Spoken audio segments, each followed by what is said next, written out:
So I want to thank everyone for coming to this talk, and I want to thank Paul for making the drive down from the county to give this talk. Thank you for having me. And to really the Maine, appreciate it.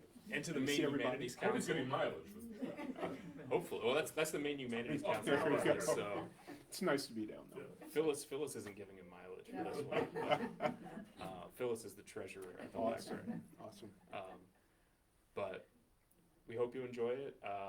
We're really fortunate to be able to get this grant from the Maine Humanities Council so that we could have this program. And without any further ado, Paul, take it away. Thank you. Thank you, John. Welcome, everybody, and it's good to see you. So, actually, let's start with slide one. So, what we're going to talk about today is the Webster-Ashburton Treaty, which dates from 1842, and that actually concluded the border dispute that existed up north all the way from the end of the U.S. Revolution, 1783, and the Treaty of Paris, and we'll get into some of the wording that led to the dispute, all the way up to 1842. So Webster-Ashburton, also known as the Treaty of Washington, 1842, there have been several treaties of Washington, basically, again, set up that border between what is now Maine and New Brunswick, and also Quebec. So we'll talk about what led up to that. I'm going to give a little bit of historical overview, and I think many folks may know their Maine history, but I'm not going to assume prior knowledge though, so I'm going to talk a little bit. I'll talk, okay, we've got giggles here, so that means that I won't assume prior knowledge, for sure. Okay, so we'll go forward from there. So the northern border. One other piece of the puzzle that I would throw out there for everybody too, is that this presentation will be mostly centering Franco-American and Acadian experiences for the most part here. I will touch a bit on Native peoples, the Maliseet Nation especially, but also Mi'kmaq, who've lived on that territory for over 10,000 years. Over 10,000. There's actually a site at Squatec, Quebec today that dates to over 12,000 years if memory serves, an archaeological site of human beings living in that territory. And also west of what we tend to think of as the crux of the St. John Valley, basically from about Fort Kent over to Van Buren. West of there you have Scots-Irish population in the Allagash region, of course, dating from the 1820s and 1830s. But for the most part here I'm going to center mostly Franco-American and Acadian experiences as I understand them historically, and also in my daily lived life, that's redundant, my daily life, live radio, live TV, in the St. John Valley. Okay, so we'll go from there. And there. Okay, so a bit of word association, folks. Maine history in the Webster-Ashburton Treaty. So when you think of the St. John Valley, Aroostook County, even the full state, but I want to really focus on St. John Valley and Aroostook County, what do you think of first? And that's going to kind of help me to orient our presentation here. What do you think of when you think of the valley of Aroostook County? Just any word that comes to mind. Bicultural. Bicultural. Acadians. Acadians, yes. Potatoes. Potatoes, yes. Yes, exactly. South of the St. John Valley, of course. And that was a buffer area between English-speaking populations and the French and Acadian populations. Of course, New Sweden and also Stockholm. Absolutely. Yeah. Okay, so that gives us a really good idea. So what would you like to learn about the history of the St. John Valley today and the treaty? Is there anything in particular that you might like me to touch on? And if there are no suggestions, it's okay, but I would love to hear some, and I'll be happy to. Well, that's right. Since you're in Piscataqua County, Yeah. I'm the former county manager here. Awesome. Piscataqua was formed in 1838, 4 years before that. Yes. But the northern border of our county was never finished until the Webster-Ashburton Treaty came out. So we had the northern borders of Somerset, Penobscot, and Piscataqua County just kind of fell off into the ether of it. Only when they determined the international border did they just square off. So we lost a lot of land. Piscataqua County lost a lot of land Yeah. that became part of Western Aroostook County, which there's no reason arguing about it because no one lives up there. Oh, well. It's a lot of trees. Yeah, a lot of trees, but Lot of there are some folks. But once who you live get there. west of We were just Allagash- talking about Clayton Lake. Somebody was talking about Clayton Lake Right. earlier. I don't know the person's here, but yeah, absolutely. So great, and that is such good information. Again, that's one reason why I'm asking folks for what they might like to learn, because that is new to me as well. I did not realize that the border of Piscataquis County was not drawn until Webster-Ashburton. So I'm focusing so much on the international border that, so I've just learned something. Thank you so much. And what's your name, by the way? Tom Lazar. Tom? My I'm father, Paul. French Canadian. Lisot, My Lisot, father was ben from oui, Clare, c'est pas mal français. from Clare, and didn't Yeah. speak English until he was 12. We have a lot of Lisot in the county, and as you said, across in New Brunswick and adjacent areas of Quebec too, in the Témiscouata region of Quebec. Awesome. Thank you so much. Merci beaucoup. So anyone else? Yes, sir. Coming from an Acadian background, I've seen family papers and documents and stuff that kind of treat the St. John as just there. It didn't seem to be, the border didn't seem to be an issue, although there is actually an account of when, I guess when, in the 1840s when they were mobilized, the militias were, the cousins were staring at each other across the river. But how much of an impact really did that have? Were they really worried about the international border? And I can discuss a little bit of that too, because I'm going to bring this closer to the present, to the World Acadian Congress in 2014. So, and I'll talk a little bit about how the border's changed, especially since 9/11. Before I was there, mind you, I got to the Valley in 2008. But still, you just hear stories of my colleagues and friends that live up there, how it just, after 9/11, the militarization of the border really did change things. Although, it's still the same last names on both sides for the most part, as we know. So, thank you so much. What's your name? Charles. Charles. Nice to meet you, Charles. Thank you so much. So, anyone else before I go on? Okay, so this gives me an idea. So I'll kind of orient things as we go.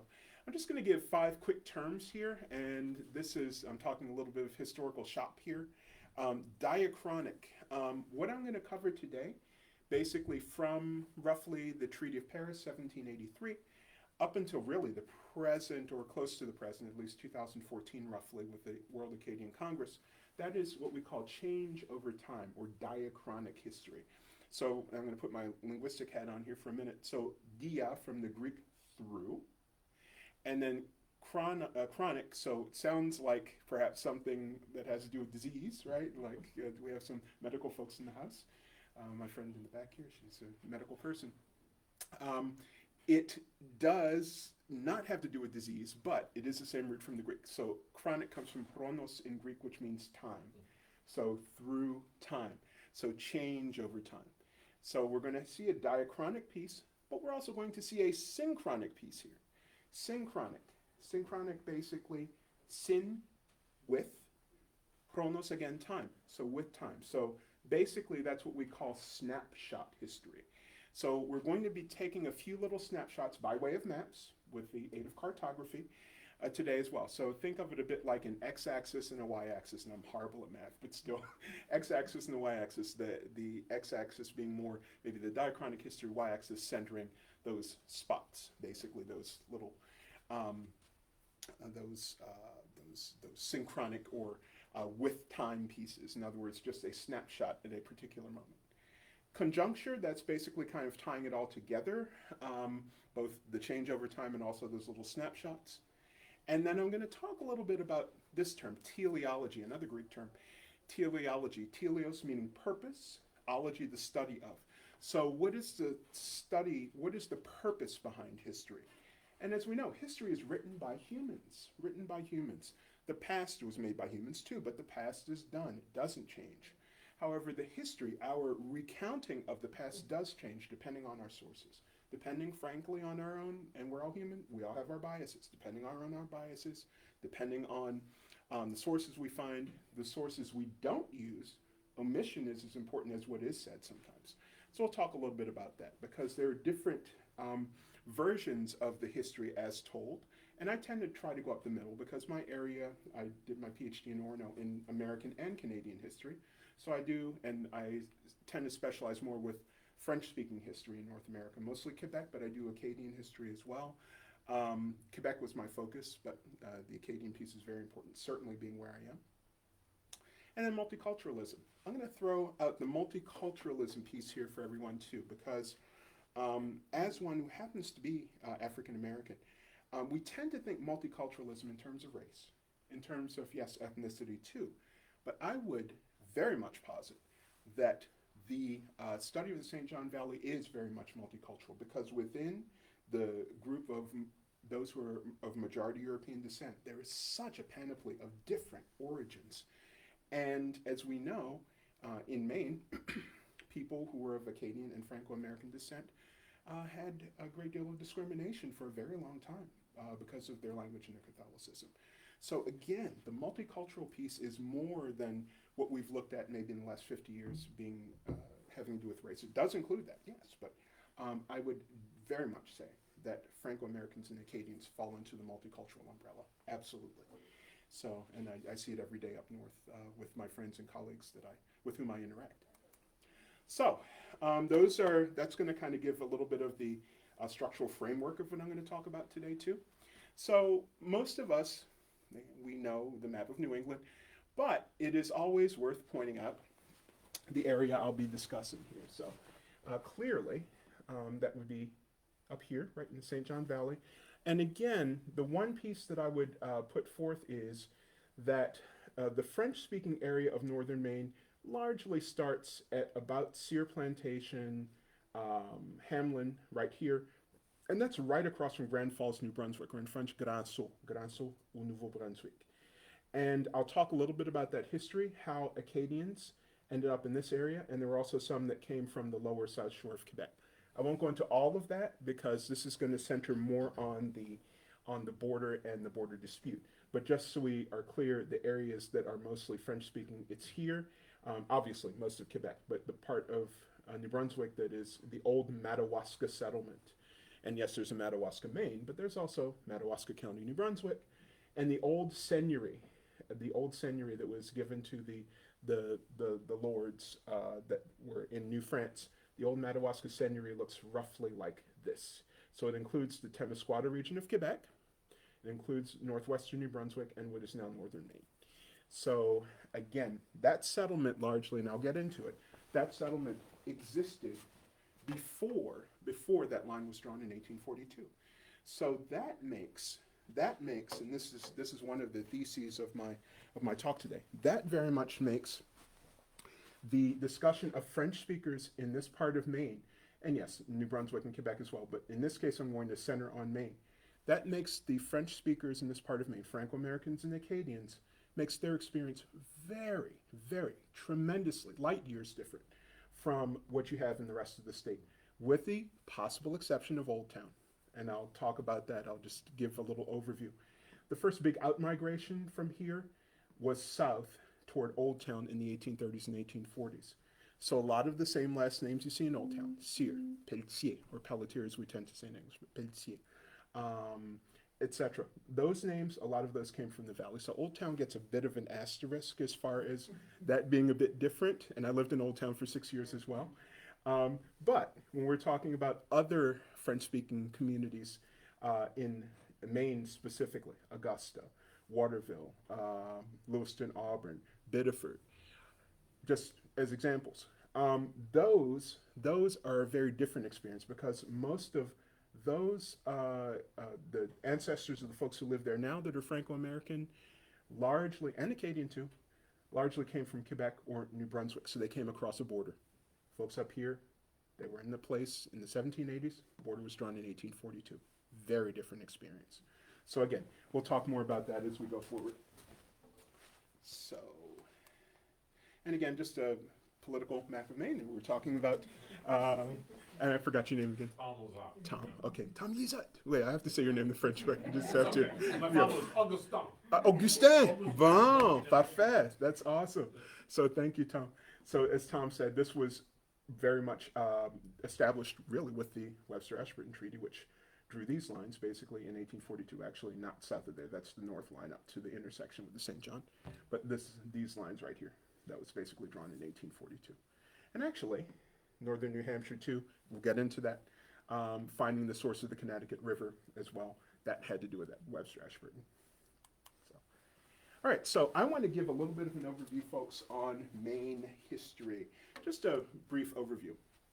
So, I'm actually going to go back before the late 1810s, and notice I didn't say 18 teens because that would be 1813 to 1820. So the 1810s, 1810 to 1819. I'm going to go back to the Treaty of Paris in 1783.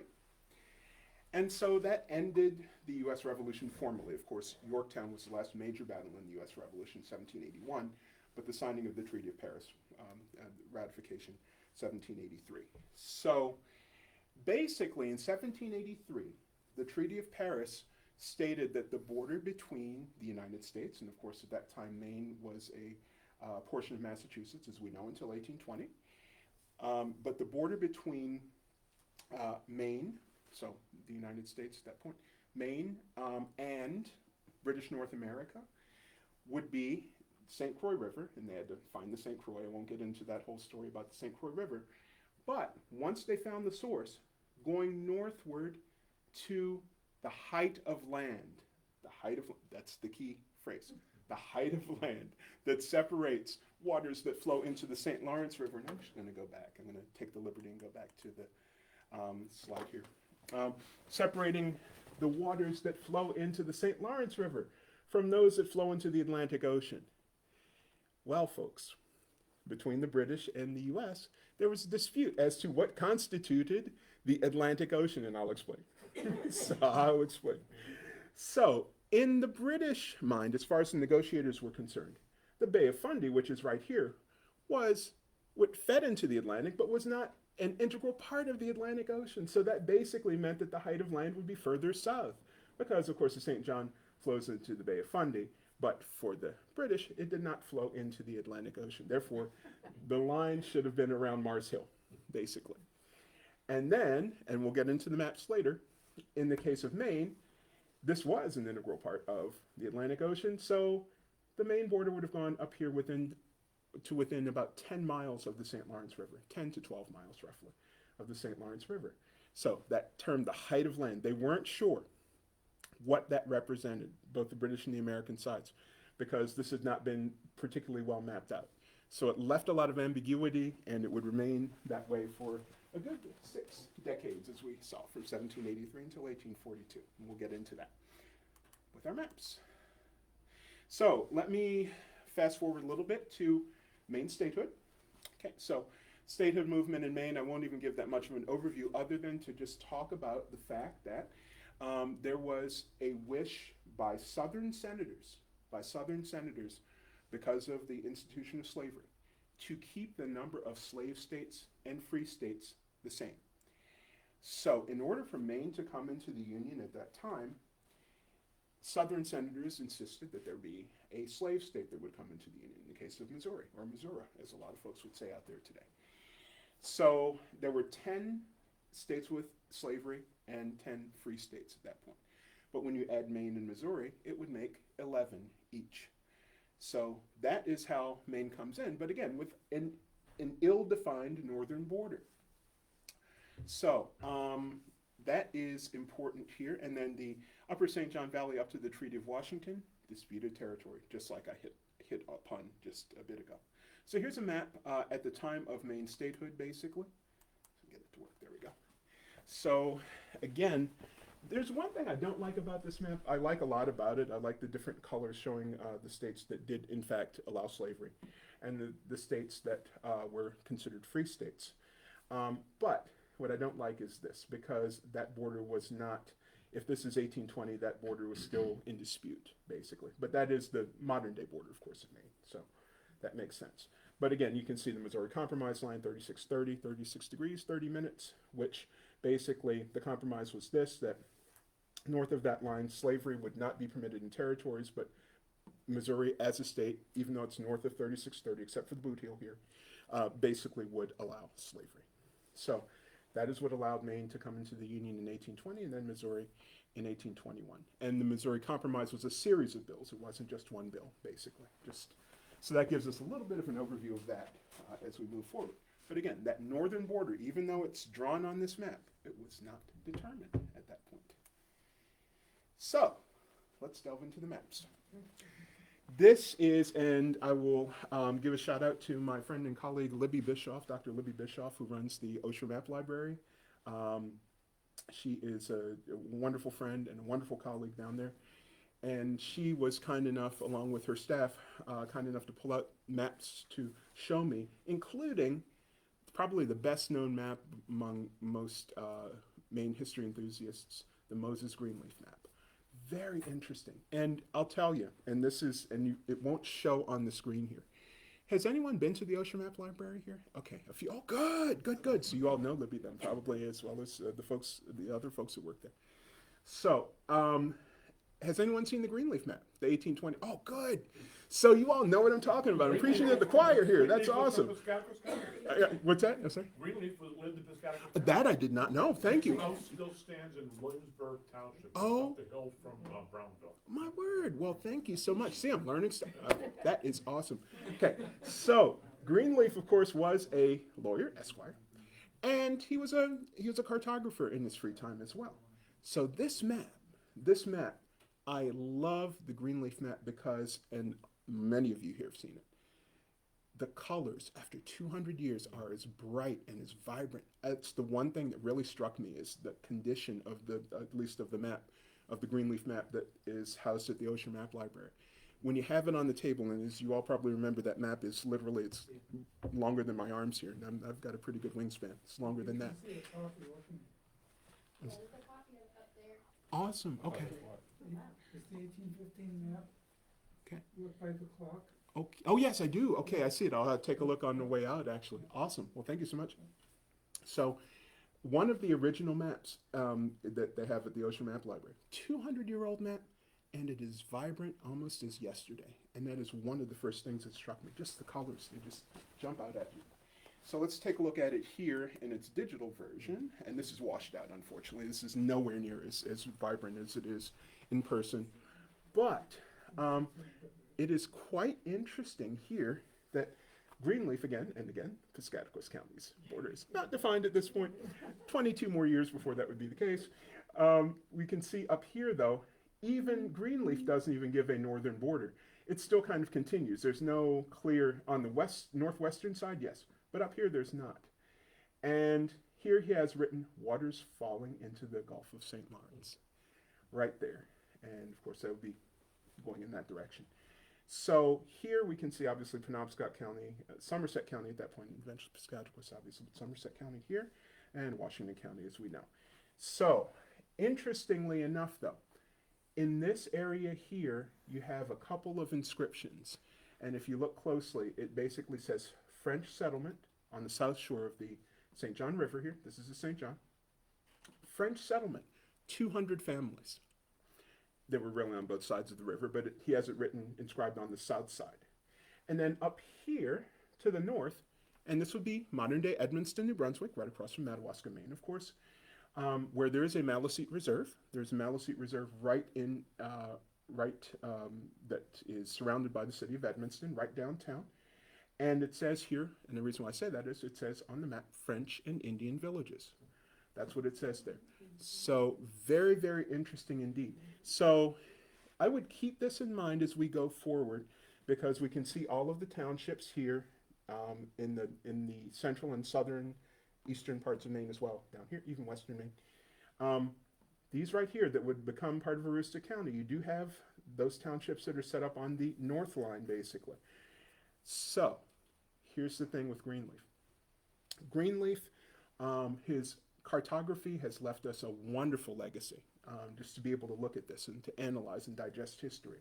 And again, the colors on the map are just to literally to die for almost. Well, not literally, but they're lovely, lovely.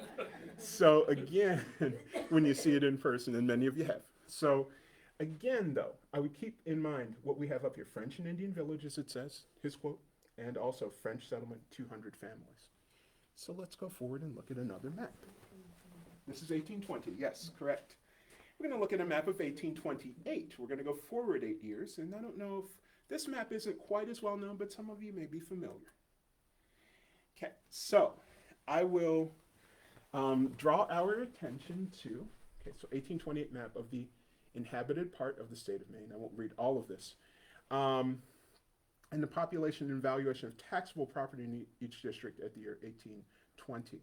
But what I draw our attention to is this 1828 map of the, we've got some language people in the house here. This is a past participle serving as an adjective. I would draw our attention to that inhabited part of Maine. Okay, so what does he consider the inhabited part of Maine? Is it the French settlement with the 200 families and the French and Indian villages, again, his term for that.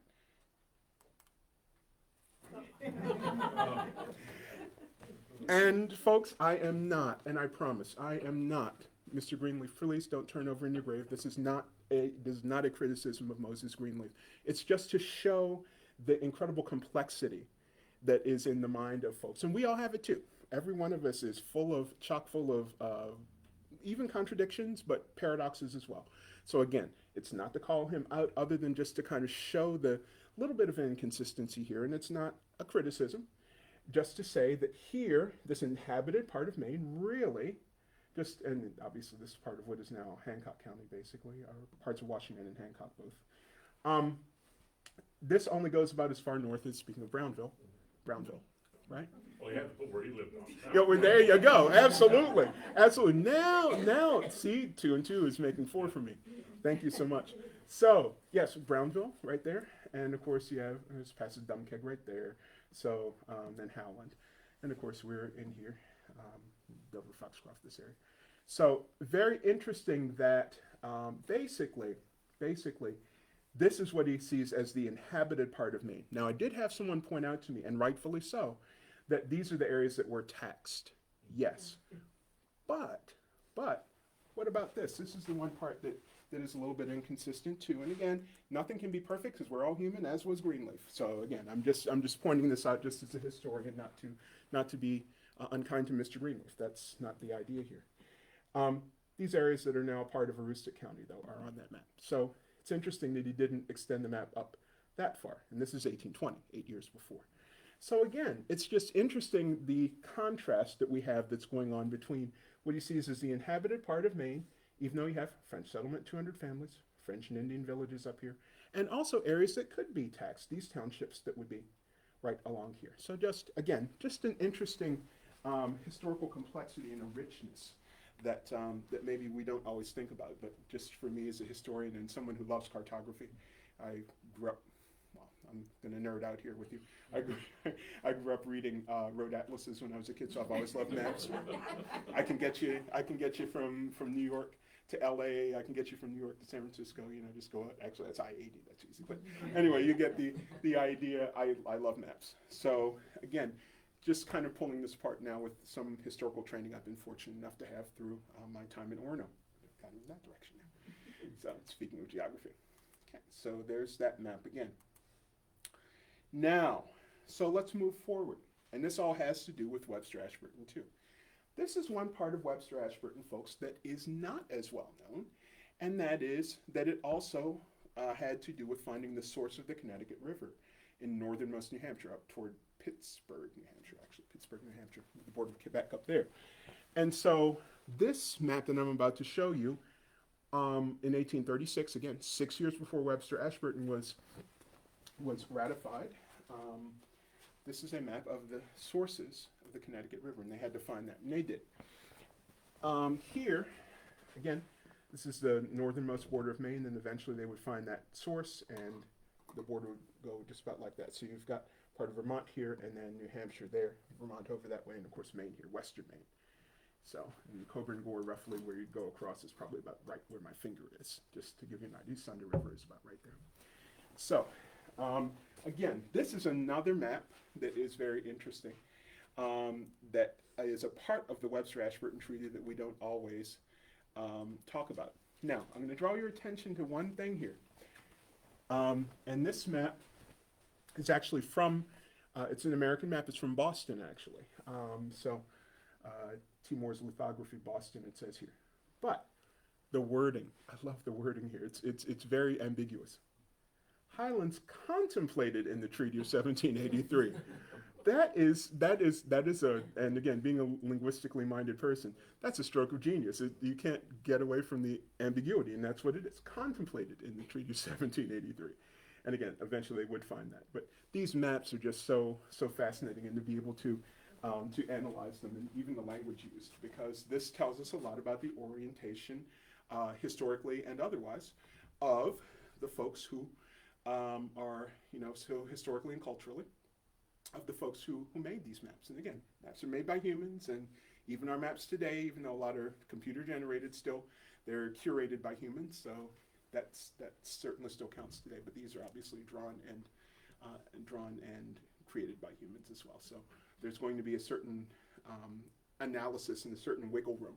And again, Highlands contemplated in the Treaty of 1783. In other words, the Treaty of Paris, 1783. So moving forward, another map here.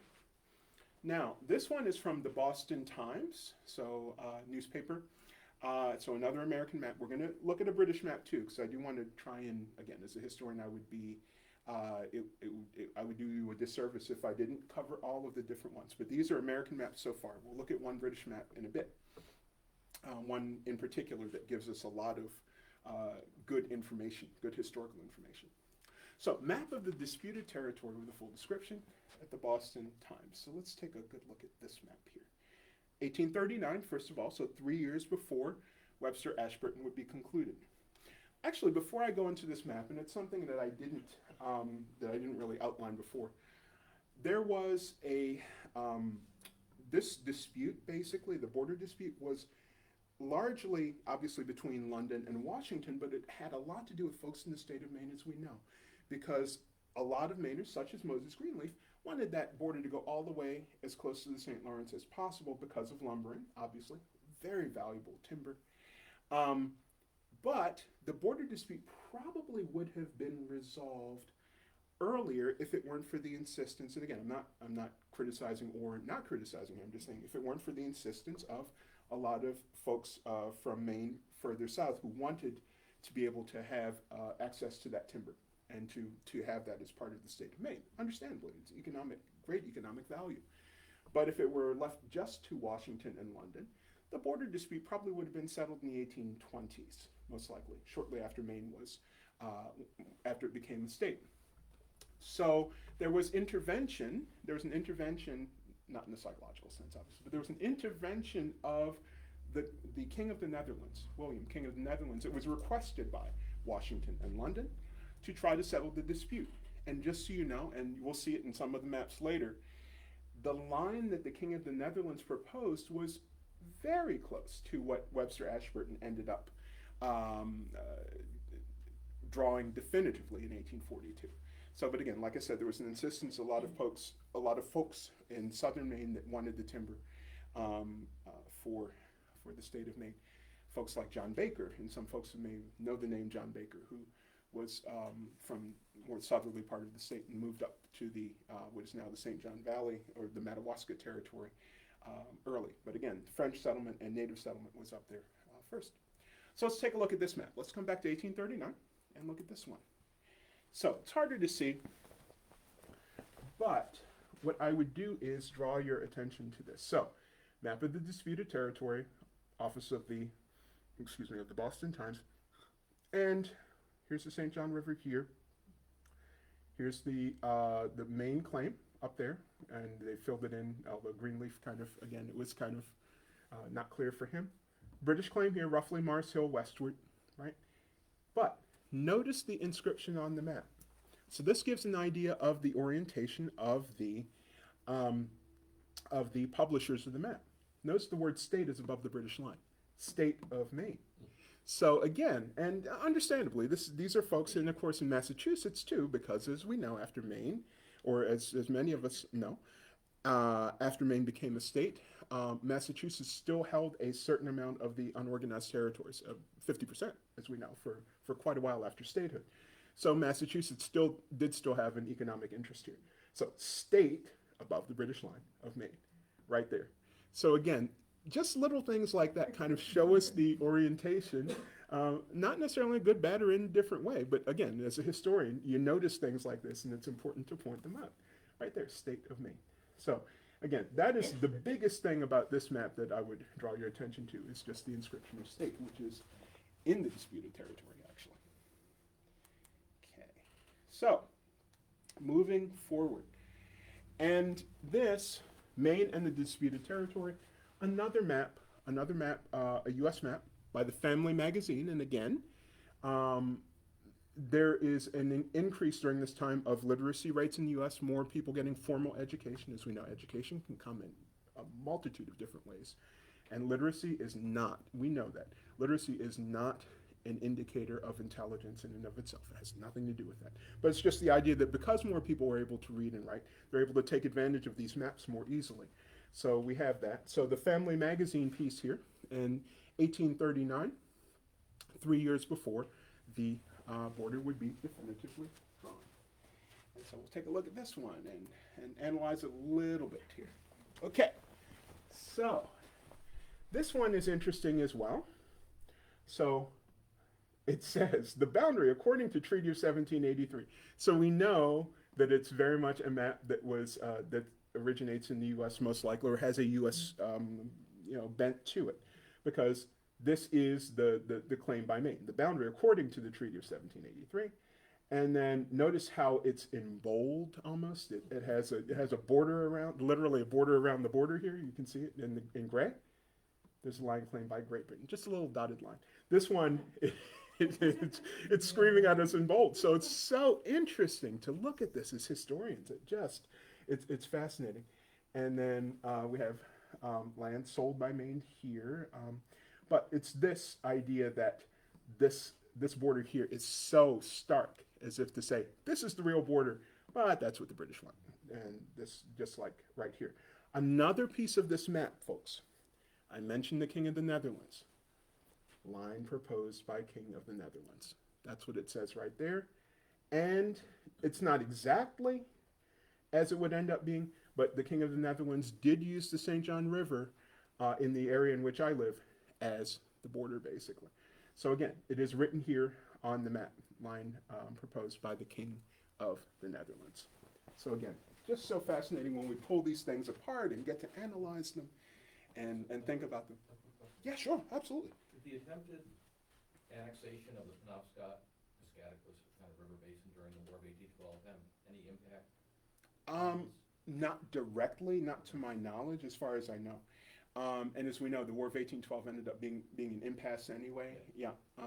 Although, and I'll say this just as a historian of Canada, when the 200th commemorations to the bicentennial of the War of 1812 happened, yeah, people talked about it in the U.S. and in historical circles, it was a big deal, understandably. In Canada, especially in English Canada, huge, huge. And here's why. Because it was the beginnings of English Canadian identity. So I wouldn't say that necessarily the disputes with the Penobscot and everything in 1812 played a big role. It was more about the lumbering more than anything else. It was mostly an economic, at least in my reading of it. And there are different interpretations. So this is just Paul, the historian. Other folks may disagree with me. But interestingly enough, though, again, so just to finish with the War of 1812, just for the heck of it here, that was huge in English Canadian identity because it was the first time there's something called the Battle of Lundy's Lane, which is basically in the Niagara Peninsula today in Ontario. At that time, it would have been Upper Canada. It was the first time that regular Canadian troops were used under Canadian control. And that is huge for a lot of English Canadian, for a lot of folks as far as the kind of the seeds, the beginnings of English Canadian identity. So it's just, even that is fascinating how the War of 1812, even with our neighbors to the north and west, is viewed differently, especially in the English-speaking world. French-speaking world, a little different, but English, yes, for sure. So does that answer your question, at least? Okay, great, thank you so much. So again, with this map, again, I would just call your attention to the bold up top, and the line claimed by Great Britain is almost like a whisper at the bottom there. Okay, so part of the United States, Lower Canada. Lower Canada, let's get some terminology straight here. This is 1840. Lower Canada at that time was what we would call today the province of Quebec. Upper Canada would be Ontario. And some folks may be thinking, but wait a minute, Paul, Ontario is south. It's actually southwest of Quebec, correct. But it's in terms of water flow.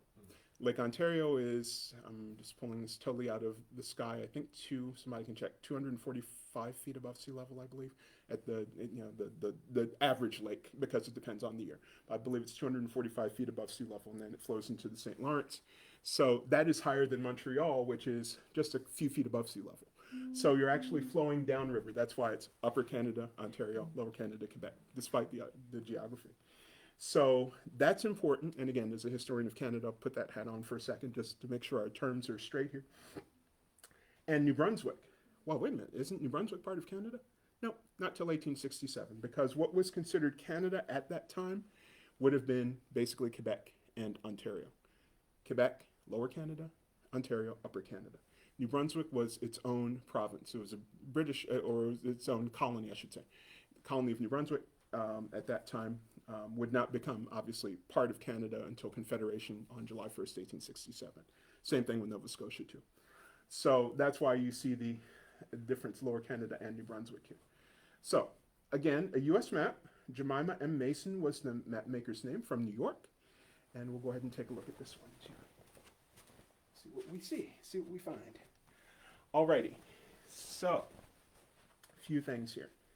So disputed territory, we're trying to find the northwest angle of New Brunswick, and they're kind of drawing this to try and find a line for the western border of Maine. That's what that is, northwest angle of New Brunswick, which is still not determined yet. So this is an estimation. But here, boundary is claimed by the U.S., boundary is claimed by Great Britain. So even though this is a U.S. map, published in New York, this is much more of a neutral map in so many ways as far as at least the cartographic orientation, at least what I'm able to read from it here, because of the nature of the lines. The lines are about the same. The boundary claimed by Great Britain, boundary as claimed by the United States there. So, and then written across there, bold letters, not state of Maine, not Lower Canada, not New Brunswick, disputed territory. So again, just interesting to see that these orientations, and these are important things for us to kind of keep in mind, just as human beings, but also as students of history, people who are interested in historical things. So again, and then Grand Falls is right here. New Brunswick, and then Van Buren, Maine would be about right here, where my finger is. So, and I'll just do this for the heck of it because of the settlement of French speakers in this area up here. And then most of Quebec, obviously, is French-speaking, but this area that we're talking about. Why Grand Falls, north and westward? Well, I'll kind of do the short version of this. So, as we know, there was the Acadian upheaval, which included a deportation, 1759 all the way to 1763, right? From Nova Scotia and southernmost New Brunswick, what is today southeasternmost New Brunswick, and around the Bay of Fundy, basically, and Nova Scotia. I mean, it was Acadie at that point. It was Acadia, of course. So, with that great upheaval being driven out by British troops, you had some Acadians that hid in the woods, some that went to Quebec, some that went elsewhere, some that were deported up and down the East Coast into the Caribbean, too. And so what would end up happening, though, is as folks would find their way back after the U.S. Revolution is over, 1783, you have a lot of loyalist soldiers that are leaving the U.S. who want to remain loyal to the crown. So many end up in the area around what is now Fredericton, New Brunswick. Here's the thing. That was an Acadian settlement at that point called Saint-Anne-des-Pays-Bas. Saint-Anne-des-Pays-Bas. So a lot of the Acadians who were here, they were not deported from here, but they decided to go up river. And they saw what had happened before, and they didn't want it to happen again. So a lot decided to go upriver, and many of them were joined by their brethren who had gone to live in the south shore of Quebec, on the lower south shore of the St. Lawrence, came to the Madawaska territory. Here's the thing. Interestingly, now, the British, at the highest levels of government, all the way to London, pushed for the deportation of Acadians in this time period along here, along the Bay of Fundy. But at this point, 1783, the British Crown said, okay, if you, as Acadians, go up to this area, we will give you deeds to the land. We will give you deeds to the land. A very different song than 28 years ago. The reason why is because they wanted to establish a population center here because they knew of the disputed territory. So, and is it, yes? It's like what they did in Northern Ireland with the Scots-Irish. Mm-hmm. Yeah, very similar. Yeah, so again, very interesting here. And my colleague Nicole La, who teaches history at the Université de Moncton campus d'Edmundston, she has written a book called Histoire de l'Acadie, so History of Acadia. And one thing that she and her co-author I've forgotten her co-author's name. I'm having a brain freeze, and I know we're live too, so I'm feeling bad here. But I'll focus on my colleague Nicole. Nicolas. So Nicole basically talks about, and her co-author talk about how in what is now the Maritimes, so the Acadia of the Maritimes, that many Acadians did not own land in other parts of what was New Brunswick. Eventually, the North Shore of the St. John here would become part of New Brunswick, or didn't own as much land. But in what is now the Madawaska settlement, and again, that term doesn't just include the town of Madawaska in Maine and the county of Madawaska, it's all of this. There was close to 100% land ownership. It is the only place in the Maritime provinces where that was the case, of what would become the Maritime provinces. At this time, we're talking about different colonies. We're talking about colonies, but it is the only place. So the British, again, gave deeds to land. And Webster-Ashburton, by the way, in 1842, would recognize, and it is written in the treaty, would recognize those deeds given by the British for the Acadians who were living there. So that was part of the treaty. So again, people were landowners up here. And again, it is very clear too, we have to keep in mind Native peoples, Maliseet Nation here. Again, so this is what we're looking at when we're talking about landowners. I'm talking about through the prism of the British government and through the prism of the American government. So that's the only thing I'm getting at as I discuss that. So, but in that sense, in that context, 100% land ownership up here. Amazing, just amazing when you think about it. So again, the British wanted to have it, but eventually, like I said, the South Shore would end up becoming part of the U.S. But again, to come back to this map though, disputed territory. So a much more neutral looking map, if we think about it. Much more neutral. Yeah, Sarah. Were the people of that area in that uninhabited part of Maine, were they aware this was happening, and did they have some strong opinions? And it's interesting because Beatrice Craig, whose book I'm sure you, or maybe you're familiar with, The Land in Between, she talks about that quite a bit. And people like Dean and Kavanaugh, who were surveyors that came up that way. Yes, people were aware of it, and very shrewdly, very smartly, many people tried to kind of play both sides. And understandably, because one reason why a lot of Acadians had left Fredericton to go above Grand Falls, first of all, Grand Falls at that time, as we know, this is before railroads, this is before cars, planes, etc. So the fact that the falls were there, that was a geographical barrier. And they said, if we get above the falls, we will be able to live in peace. That's why you have French settlement from Grand Falls north and westward. That's French. Yeah, again, on both sides of the river. Below that's largely English. So that's why, again, 1783, we said, so if we can get above the falls, we'll probably be able to live in peace. So, and the British, again, gave land, gave deeds of land to folks who did go up that way. And also the folks who came down from Acadians and married with French Canadians as well. Not French Canadians at that point, the Canadiens is what we would say, or Canadienne, like that, the feminine, would come down into this area as well. So again, very interesting. But again, coming back to the map, disputed territory. So it's more of a neutral looking map in a way. In the way the borders are drawn, or the claims are drawn of the U.S. claim and the British claim, as well as the huge saying, or the huge expression here, disputed territory. You can see that. Okay, so here's a British map, as I promised. It is published, it is indeed published in Washington, D.C., but it's map of the disputed territories reduced from the original of Messrs. Featherston, Haw, and Mudge, British Commissioners, 1839. And so here you can see a slightly different picture. And they were involved in helping to draw or to lead to Webster Ashburton anyway. And so let's look at this. British line right there. The American line you can hardly see.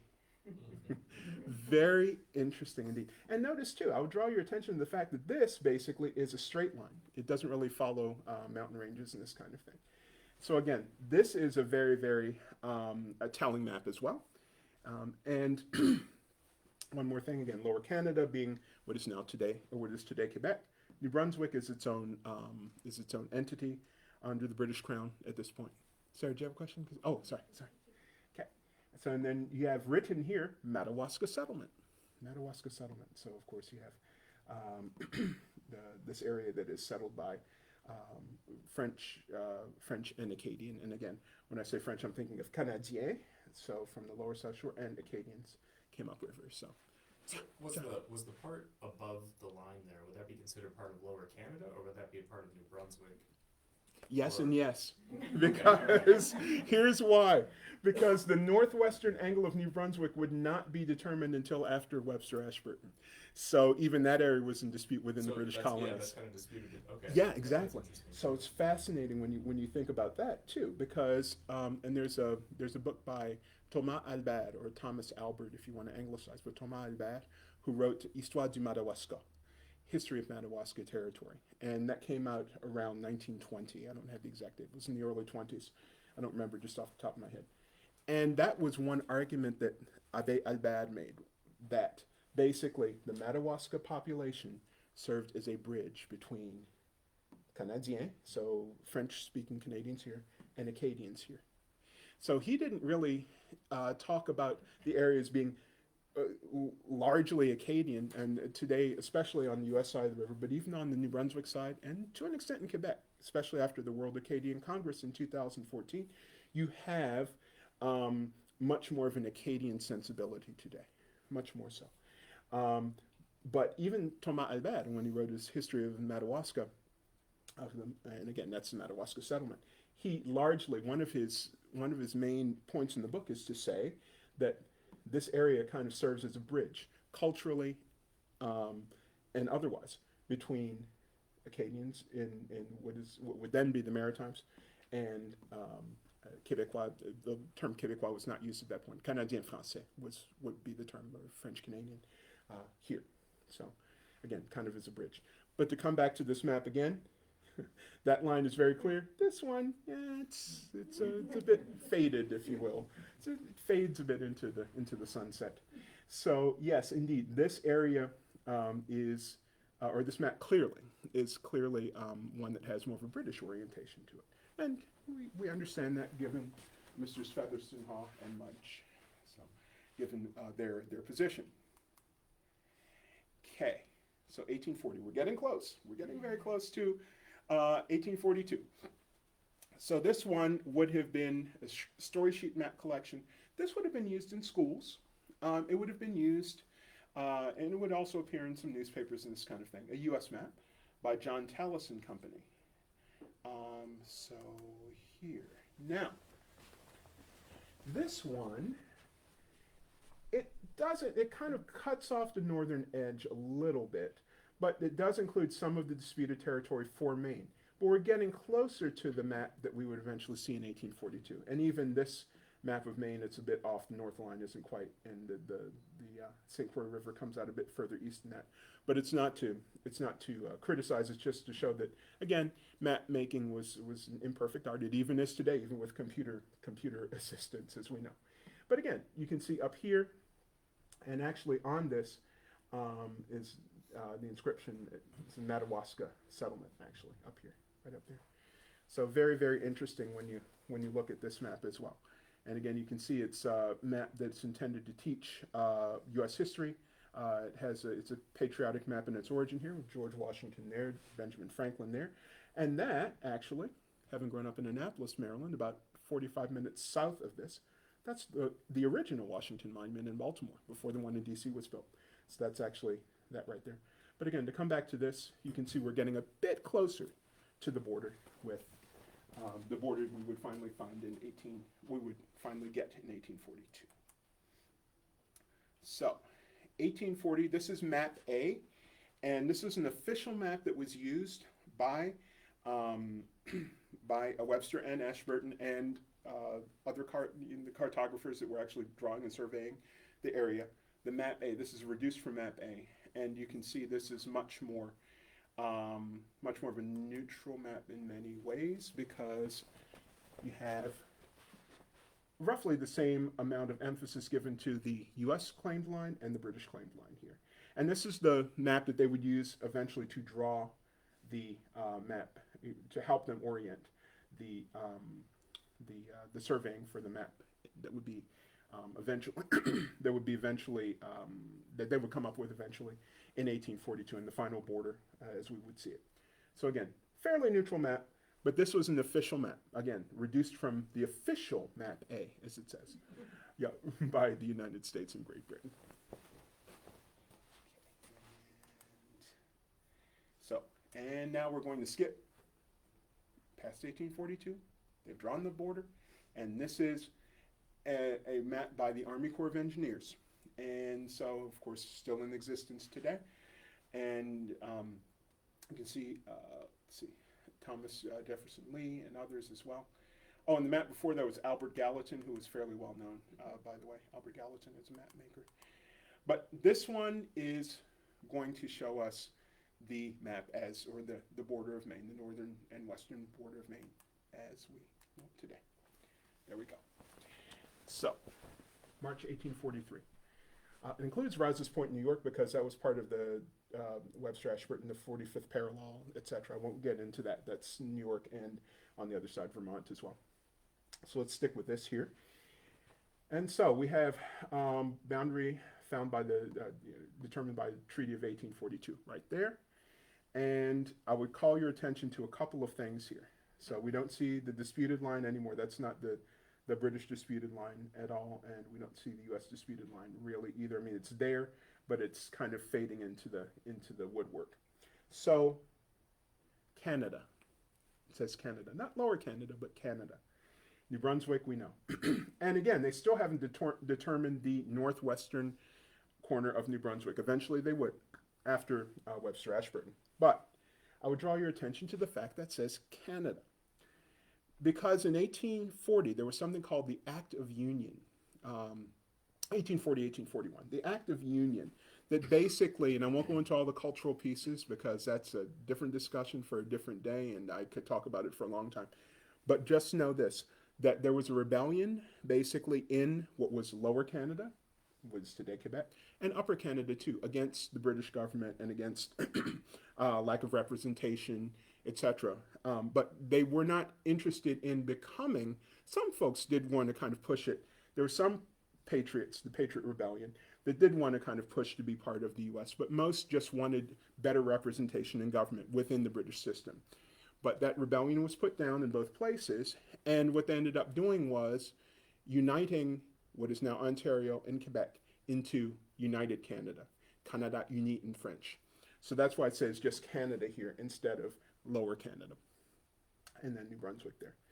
So that's basically it as far as these maps. Now I'm going to go back to the present because we're talking about trying to get closer to the present. I'm going to fast forward literally about 170 years roughly. Here's a map of New England again just to remind us. And now, before we get there, by way of 1956, one thing I want to, and 56 isn't necessarily that important, it's just the date of the map as far as a historical piece here. But the one thing I want to share is that so many folks, and me too, growing up and everything, you think of northern Maine sometimes from an American perspective, and it makes sense, geographically it's true, as kind of an extremity, the end of the world, so to speak. I don't believe that, of course, but, growing up, when I didn't know any better, you think that. But if we shift our perspective a little bit and think in terms of language and culture, northern Maine is not the end of the world. It is in the middle of the action. Take a look at this map, folks. As far as French speakers are concerned in North America, both Acadian and Quebecois, and also Franco-Americans and Acadians in northern Maine. Quebec is about 83% French-speaking. Madawaska County, New Brunswick is about 90% roughly French-speaking, and a lot of this is French-speaking in northern New Brunswick, although there's an alternation of French and English towns here. Where does northern Maine fall in that? Right in the middle. It is not at the end of the world culturally or linguistically. It is right in the heart of French-speaking North America, at least in that part of North America, French-speaking North America. So again, and this map really kind of centers that. Because yes, it says map of Maine and the Maritime provinces, but the way it's set up, you've got Quebec here, and then New Brunswick and northern Maine. So when you look at it that way, yes, it is at the extremity of the U.S. geopolitically, But culturally, French, as far as the French language is concerned, and even the history of this area, it's right in the middle of the action. So very important to kind of keep that in mind too. And I mean, I understand the perspective for folks who say that it's kind of the northeastern extremity, because it is, but there are ways in which it is very much centered. Okay, so moving forward, and this map from 56 is going to help us as far as, and this presentation was largely inspired by the bicentennial commemoration of 2020 of Maine Statehood. And one of my first thoughts was, yeah, in northernmost Maine where I am, it really wasn't part of Maine definitively until 1842, not 1942, 1842. Sorry, I'm trying to skip ahead a century. So there was something called the World Acadian Congress, which is held every 5 years. And it's a gathering of Acadians from around the world, mostly from the US and Canada, but you have some Acadians from France as well, and there are Acadians in France. Folks from the Caribbean who are of Acadian descent. And the first Congrès Mondial Acadien, or World Acadian Congress that was international, was held in the old Madawaska settlement. So northernmost Maine, northwestern New Brunswick, and the Témiscouata region of Quebec. And a map came with it, imagine that. Centered. Again, centered again, and so important because it is the center. And are there other areas? Yes, in other parts of Quebec, other parts of in other parts of Quebec in the Témiscouata, also other parts of New Brunswick where there are French speakers too. But again, it's just so important to understand that we're not talking about the end of the world. We're talking about an area that was one people that became more complicated relations-wise because of the border, but that really didn't take off until after 9/11, like we were kind of saying before, with the militarization of the border. And again, I'm not saying positive, negative, or in between. It's a fact. The border's more militarized now. So it has changed. But again, even so, there are plenty of people on both sides. I mean, literally, a lot of folks in Clare, before 9/11, Clare, New Brunswick, were born at the hospital in Fort Kent, thereby making them American citizens, even if they grew up in Clare. A lot of folks in Madawaska, Maine, nearest hospital was Edmundston, Canadian citizens. So they would become dual, basically, because if you're living in Clare, you can have your Canadian citizenship too. But again, and I know in the eyes of the U.S. government, in many instances, dual citizenship has been accepted at different times by the U.S. government. But it's basically, U.S. government sees you as American, yes, understandably. But Canada would see you, again, if you're born in Edmundston, as Canadian. So in effect, you have dual citizenship, in effect. And so, again, a lot of folks do. It's not a majority of folks in the area out there, but I can think of more people than I can name on two hands easily that happen to be dual, because maybe one parent's American, one parent's Canadian. Or again, they're, from Clare, born in Fort Kent, so, but jus soli, right? The right of the soil, so you're an American citizen. And same if you were born in Edmundston, if you're from Madawaska, and you were born at the hospital in Edmundston, same idea. So, but often it's because one parent's Canadian and American as well. So again, center of the action. And right here is a monument. It says Trois Frontières, which means three borders, where the three borders meet of Quebec, New Brunswick, and Maine. So an international border and a provincial border right there. So very, very interesting. So yeah. It's a wonderful and fascinating place where I live. I truly am fortunate to be there. So there's the bibliography. That kind of does it for the presentation, but I'm happy to share this. I sent it to John, actually, so if anybody here wants it, John has a copy of it. And you can see the Beatrice Craig's book. Sarah's right there. You may be familiar. I can send it to you, Sarah, if you'd like. Yeah. And so then Treaty of Washington, that's the Yale Law School has a copy of it there, or has the text listed, etc. And you can visit the Acadian Archives in Fort Kent, which is right on the campus of the University of Maine at Fort Kent, where I am. And also you can go to the University of Moncton, Université de Moncton Campus d'Edmundston. They've got lots of resources as well if you'd like to learn more. And many of you have been to the Osher Map Library, which my friend and colleague Libby is the head of down in Portland at USM. And that's it. Are there any questions? Anybody have more questions?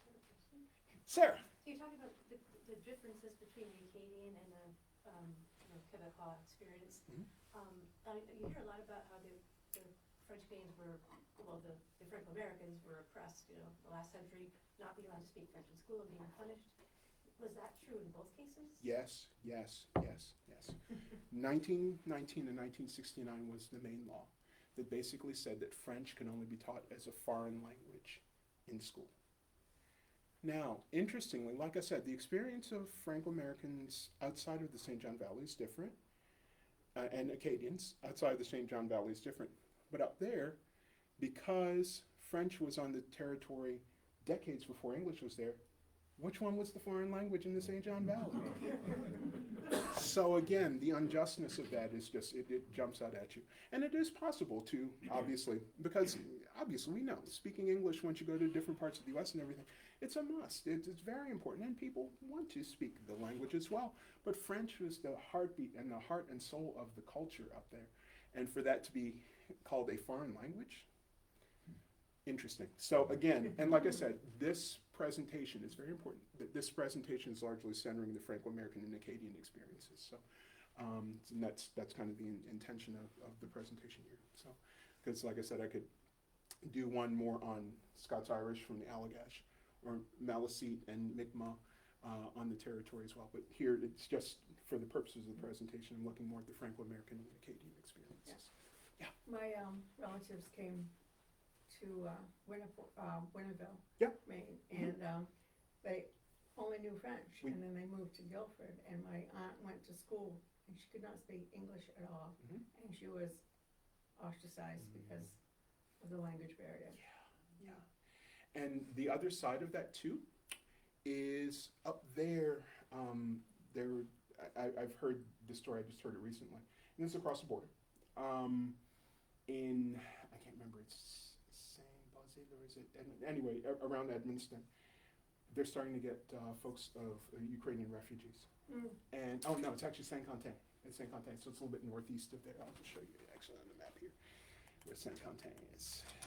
Let's see. There we go. So Saint-Quentin is up here. Very, very, very French speaking in this area.